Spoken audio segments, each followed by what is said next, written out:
Bismillahirrahmanirrahim. Assalamualaikum warahmatullahi wabarakatuh. Alhamdulillahirabbil alamin.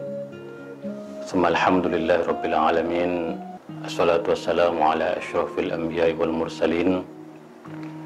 Sayyidina wa habibina wa syafi'ina maulana Muhammadin wa ala alihi tayyibin wa sahbihi al-muntajabin wa tabi'ina lahum bi ihsanin ila yaumiddin.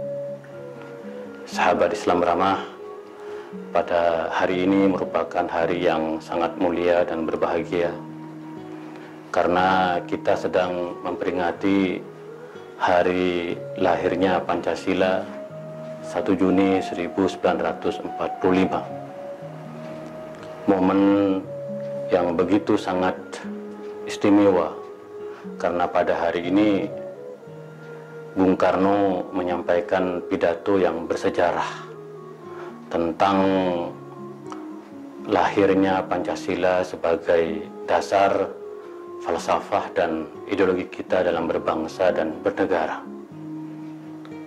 Tentu kita patut bersyukur karena Pancasila yang kita pedomani hingga hari ini telah terbukti menjadi ideologi pemersatu kita sebagai bangsa. Dan tentu tugas dari kita adalah menjaga dan membumikan Pancasila sebagaimana tema perayaan hari lahir Pancasila tahun ini, yaitu Pancasila dalam Tindakan, bahwa kita sebagai warga bangsa mempunyai tugas dan tanggung jawab yang sangat mulia untuk membumikan Pancasila ini. Sahabat Islam ramah, kenapa Pancasila begitu kokoh dan kuat sebagai dasar dan falsafah kita dalam bernegara dan berbangsa? Tidak lain dan tidak bukan karena Pancasila telah diyakini oleh seluruh warga bangsa, seluruh lapisan masyarakat dari berbagai agama, suku, dan kelompok. Lebih-lebih umat Islam Indonesia secara mayoritas sebagian besar sangat mendukung dan menjadikan Pancasila sebagai pijakan kita bersama dalam berbangsa dan bernegara. Kita tahu dalam sejarah bahwa Bung Karno bertanya, meminta pendapat kepada para ulama Nahdlatul Ulama tentang Indonesia, tentang dasar negara, yaitu sekitar tahun 1935-1936. Gus Dur, Allah yarham, Kiai Haji Abdurrahman Wahid selalu menceritakan ini, bagaimana para ulama Allah yarhamhum dalam Muktamar NU di Banjarmasin menjawab pertanyaan Bung Karno tentang Indonesia, tentang dasar negara. Maka para ulama menyatakan bahwa jika Indonesia merdeka, karena ini terjadi pada tahun 1935, jika Indonesia merdeka maka kita akan membangun Darussalam, membangun negara damai, negara surgawi yang melindungi seluruh kelompok, seluruh suku, seluruh agama. Kata para ulama, kita akan membangun Darussalam, bukan Darul Islam. Kita akan membangun yaitu Darussalam, yaitu negara damai, dan bukan Darul Islam atau negara Islam. Inilah sesungguhnya yang turut serta menginspirasi Bung Karno dalam pidato Pancasila 1 Juni 1945 itu. Karena bagaimanapun kebinekaan dan keragaman merupakan karakter bangsa ini. Nah, dalam perjalanannya Bung Karno menyampaikan pidato yang sangat bersejarah, sehingga menjadi satu momen sejarah yang luar biasa. Nah, Bung Karno sendiri menyatakan dalam banyak bukunya, dalam kajian saya juga di kanal YouTube Islam Ramah TV dijelaskan bagaimana visi keislaman Bung Karno. Bung Karno sebelum menyampaikan pidato 1 Juni 1945 bermunajat kepada Allah, melakukan sholat malam, karena bagaimanapun yang akan disampaikan dalam pidato 1 Juni itu adalah sesuatu yang sangat penting dalam perjalanan negeri ini. Nah, karena itu kita tahu dalam sejarahnya, alhamdulillah, Pancasila kokoh tegak sebagai dasar negara. Pancasila menjadi titik temu kita sebagai bangsa, bahwa negeri ini satu untuk semua, semua untuk semua, kata Bung Karno. Dan kita tahu ulama-ulama Nahdlatul Ulama dalam muktamarnya akhir tahun 1983, awal tahun 1984 di Situbondo telah mengeluarkan satu deklarasi penting tentang Pancasila ini. Para ulama mengatakan bahwa Pancasila itu bukan agama dan tidak akan menjadi agama, tetapi Pancasila tidak bertentangan dengan syariat, tidak bertentangan dengan agama. Maka tugas kita, terutama kalangan Nahdiyin, adalah bagaimana menjaga pengertian Pancasila dan mengamalkan Pancasila itu sendiri. Oleh karena itu, dalam perjalanan sejarahnya, sejak sebelum Pancasila lahir dan setelah lahir, Nahdlatul Ulama menjadi satu organisasi, satu gerakan, satu jamaah yang kokoh menjaga Pancasila, yang kokoh mengamalkan dan menegakkan Pancasila. Lalu kemudian dalam Musyawarah Nasional Alim Ulama tahun 2006, kebetulan saya menjadi panitianya di Surabaya, diteguhkan sekali lagi bahwa Pancasila bersifat final. Walaupun pada saat itu para kiai bertanya, kenapa langsung final? Kok tidak ada perempat final dan semifinal? Itu artinya bahwa kita patut bersyukur bahwa negeri ini mempunyai Pancasila yang sudah terbukti sebagai ideologi pemersatu kita sebagai negara bangsa. Nah, tentu Pancasila ini juga telah dijadikan satu ideologi dasar negara yang final oleh saudara kita Muhammadiyah.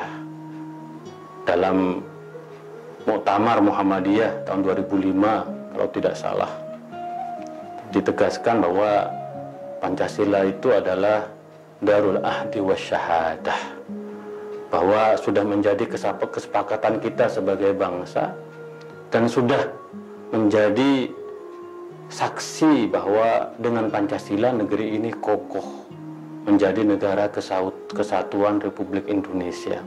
Negeri ini dapat menjaga kebinekaannya. Negeri ini mempunyai konstitusi yang bisa mempersatukan kita sebagai bangsa. Nah, karena itu maka Pancasila ini gaungnya menggema di dunia. Bung Karno sendiri mendapatkan Dr. Honoris Causa dari Universitas Al-Azhar di Mesir tahun 1960. Bung Karno menyampaikan pidato tentang keistimewaan Pancasila di depan Presiden Jamal Abdul Nasir dan para ulama Al-Azhar. Pada saat itu tentu Mesir dan para ulama Al-Azhar sangat terkesima dengan pidato Bung Karno, dan ijtihad kita sebagai bangsa telah mampu melahirkan Pancasila. Kita tahu bahwa pada tahun 60-an Mesir masih terus berada di dalam persimpangan dan pertarungan ideologis bahkan sampai sekarang.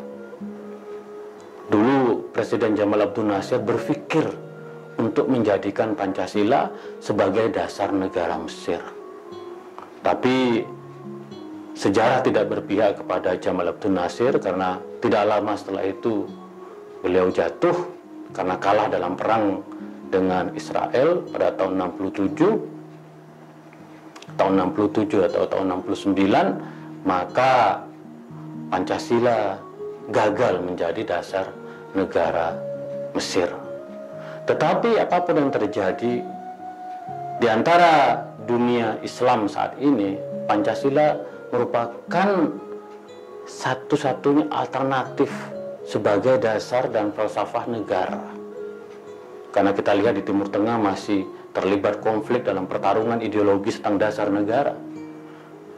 Begitu pula di Turki yang kita lihat sedang ada pertarungan untuk bagaimana mengganti ideologi sekularisme. Tapi kita alhamdulillah sejak tahun 45 dimulai dari pidato Bung Karno 1 Juni yang kita rayakan hari ini, alhamdulillah kita telah mempunyai Pancasila sebagai dasar dan falsafah kita sebagai berbangsa dan bernegara. Lalu sahabat Islam Rahmah, apa yang harus kita lakukan? Yang harus kita lakukan adalah menjaga Pancasila ini agar tetap kokoh, agar tetap menjadi pijakan kita seluruh warga negara bangsa. Kita harus pastikan bahwa anak-anak kita, kelompok milenial, menyadari betapa pentingnya Pancasila ini. Kita lihat apa yang terjadi di Amerika saat ini. Ketika rasisme masih menjadi satu isu yang terus dipertentangkan, didiskusikan, alhamdulillah Pancasila telah menjadi pemersatu kita sebagai bangsa. Kita harus bersyukur menjaga Pancasila ini, termasuk jika ada pihak-pihak yang ingin merongrong dan mengganti Pancasila. Kita harus berada di garda terdepan untuk melawan dan menolaknya. Maka para kiai-kiai berkata kepada saya, kerahkan apapun yang kita punya untuk melawan mereka yang mengusung ideologi khilafah. Kita sudah mempunyai Pancasila dan sudah disepakati oleh para ulama Nahdliyin sebagai ideologi yang final. Maka tanggung jawab kita adalah menjaga Pancasila ini. Tetapi itu tidak cukup, sahabat Islam Rahmah. Tugas kita adalah menjadikan Pancasila sebagai tindakan, sebagai amal perbuatan, sebagai amal soleh kita. Maka kita harus membumikan Pancasila.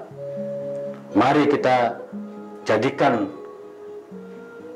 semua sila di dalam Pancasila ini sebagai sesuatu yang hidup dalam tindakan nyata. Ketuhanan yang Maha Esa, mari kita hormati agama-agama dan keyakinan di negeri ini. Kita harus memberikan ruang yang sama kepada setiap agama untuk berketuhanan, untuk beribadah sesuai dengan agama dan keyakinannya masing-masing. Mari kita jadikan ketuhanan yang berkebudayaan, ketuhanan yang berkeadaban seperti kata Bung Karno. Kemanusiaan yang adil dan beradab, mari kita terus junjung tinggi nilai-nilai kemanusiaan. Seperti yang sering dikutip oleh Bung Karno bahwa kebangsaanku adalah kemanusiaan. Ungkapan dari Gandhi dan Gus Dur juga sering mengutip ini. Maka kalau kita menegakkan nilai-nilai kemanusiaan, sungguhnya kita sedang menjadikan Pancasila sebagai tindakan. Mari kita perkokoh persatuan kebangsaan kita. Hubbul watan minal iman, mencintai tanah air adalah bagian dari iman. Karena kita berketuhanan, maka kita juga berkewajiban untuk mencintai tanah air ini.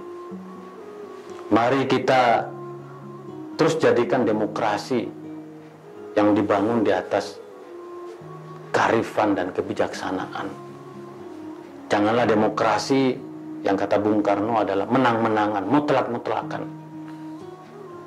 Kita tidak mengenal demokrasi suara. Yang kita kenal adalah demokrasi kebijaksanaan. Dan karena itu kita harus bergotong royong. Dan pada akhirnya, seperti yang sering dikatakan oleh Buya Syafi'i, membumikan Pancasila adalah mewujudkan keadilan sosial. Dan keadilan sosial itu harus menjadi komitmen kita bersama sebagai bangsa. Sahabat Islam Rama, dalam perayaan hari lahir Pancasila ini, mari kita terus suarakan tentang pentingnya menjaga Pancasila, pentingnya membumikan Pancasila. Insya Allah kita akan melihat hari esok yang lebih cerah. Kita optimis dengan Pancasila. Itulah kira-kira sedikit sedekah saya tentang bagaimana hubungan antara Islam dan Pancasila. Terima kasih. Wa ma taufiqi illa billah. Alaihi tawakkaltu wa ilaihi unib.